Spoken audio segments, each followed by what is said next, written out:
So this is, I think that the I am in some ways is harder to speak about than the consciousness.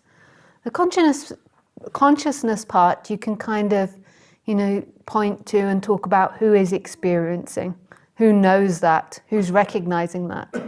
So you can, with the consciousness part, I can say, somebody's instantly knowing these flowers beyond the word flower. They're just instantly known as they are.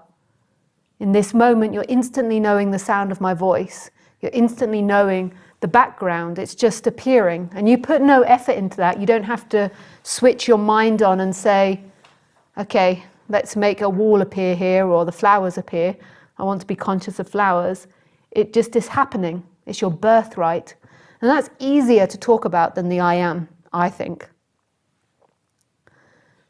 It's something that you can point to easier, even though actually consciousness isn't something you can point at, and it's not prior to everything. It is everything.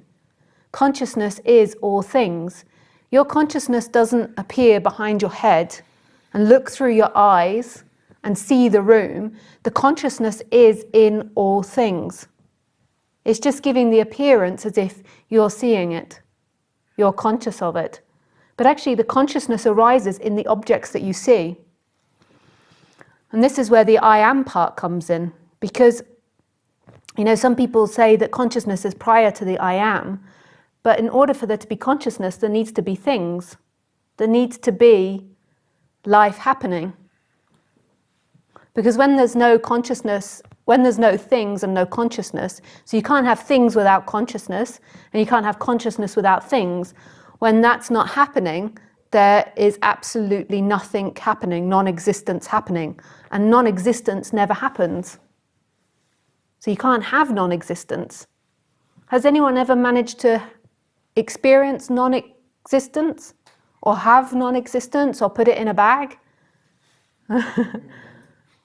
or is it that non-existence never exists, so there is never non-existence?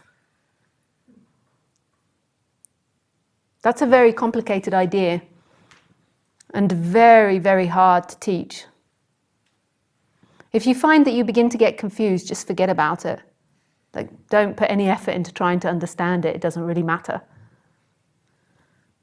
I'll explain it like this. I'll give it another go, another analogy. Actually, I don't know if this is officially an analogy, but I will just say it like this. So imagine if, right now, you went to sleep, or you died, and there was non-existence. And say you went to sleep for 1,000 years, and then you woke up again. What would be the experience? Would you experience that non-existence? Would you experience 1,000 years? Or would it be asleep, awake? If you were asleep for 1 billion years, would you experience those billion years? Or would it just be asleep, you fall asleep, and then you wake up again? Non-existence never happens. Even if life was wiped out, which I don't think can happen, but even if life was wiped out for 10 billion years, it wouldn't even be a second. It wouldn't, even in the world, if it was 10 billion years that was suddenly missing, it wouldn't be experienced, so it wouldn't even be a second. It would be instant, even quicker than instant. Because non-existence never exists. You can never judge the time of non-existence and say, well, we didn't exist for 2 billion years, because the experience of it is always of existence. you can't experience non-existence. It doesn't exist. It's in the title, non-existence. It doesn't exist. But that's a very complicated idea to get your head around. And Advaita teachers, you know, I think that most teachers always come to, when someone says, what happens in deep sleep? They're like, oh, God. So some teachers are like, they give the example that in deep sleep, you're aware of nothing. I prefer my way of saying it. That's why I say it my way of saying it. But okay, that's another way of saying it. You're aware of nothing, so there is nothing.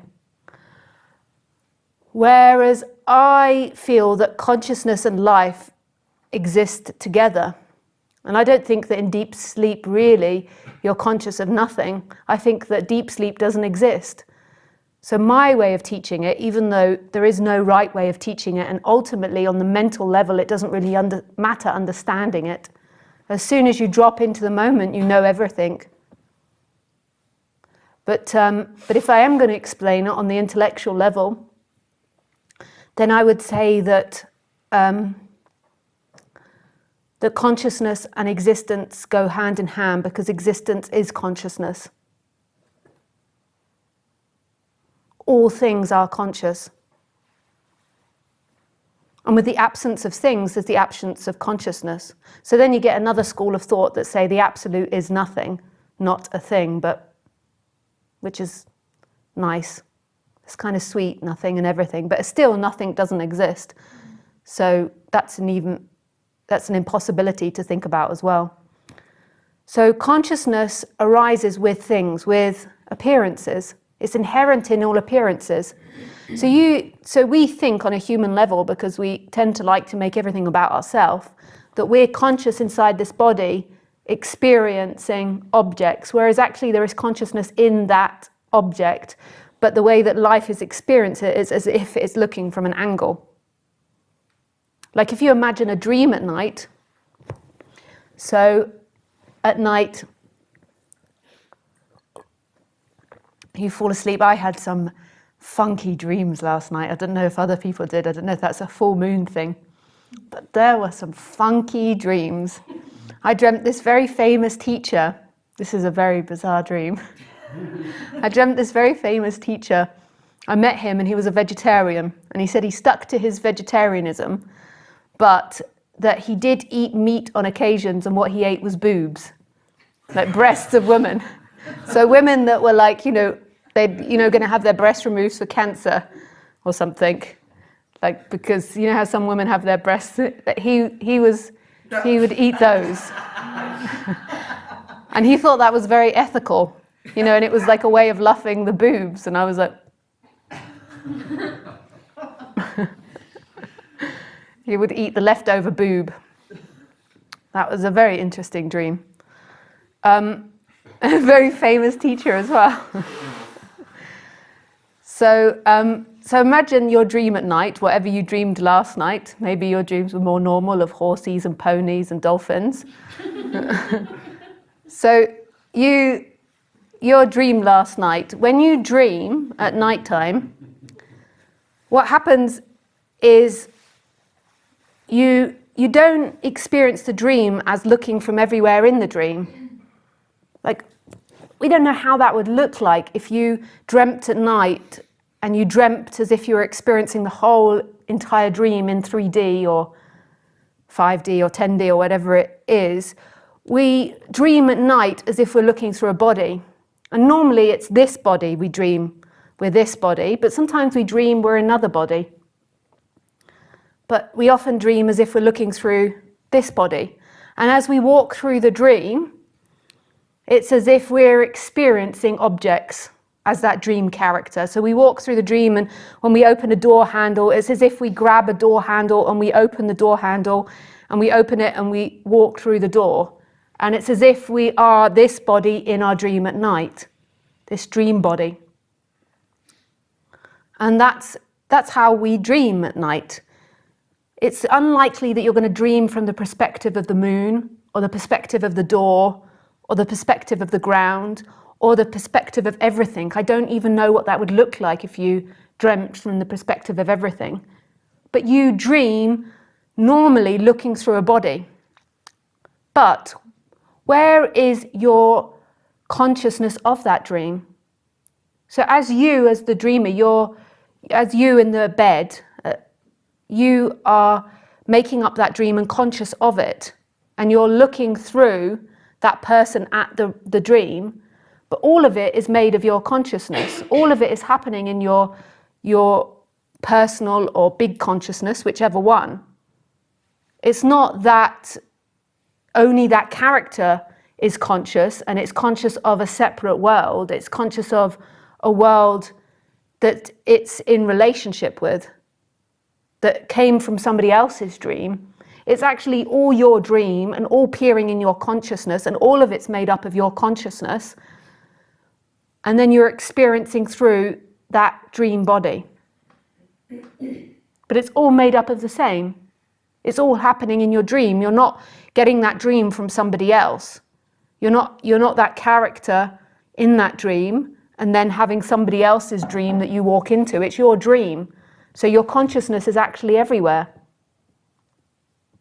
Whether you call it the big consciousness or the personal awareness, your personal awareness is actually everywhere as well, because it's all your dream.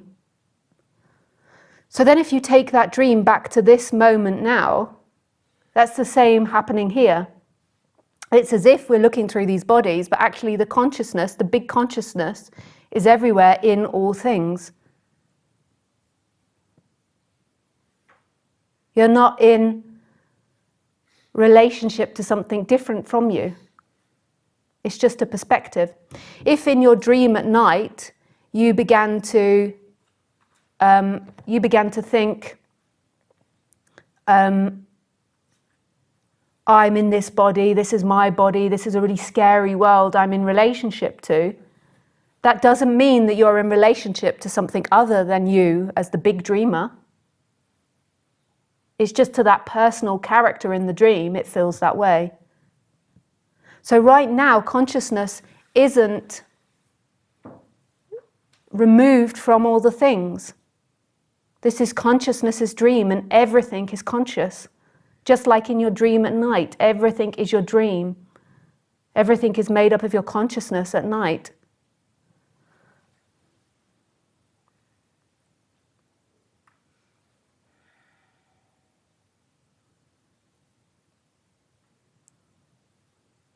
So you can see why consciousness is a lot easier to talk about than the I am.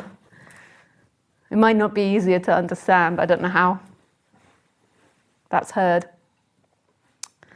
So then you've got this I am, this sense of existence, that you exist, or this presence. And this sense of existence, to me, the consciousness, if I'm going to put it into words, the consciousness is totally empty.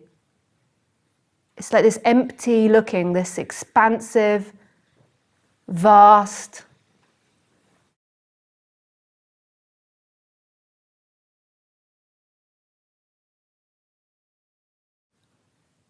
spaciousness.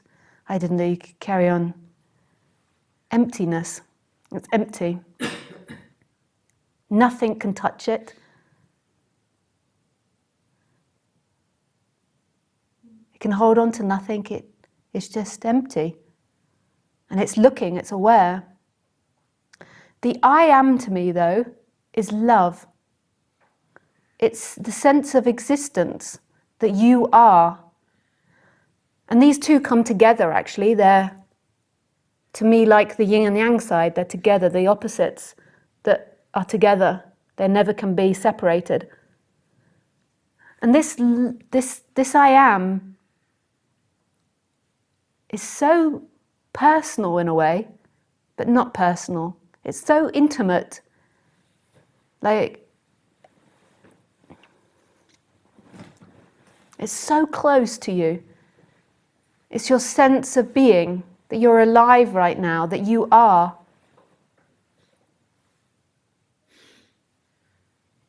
I am.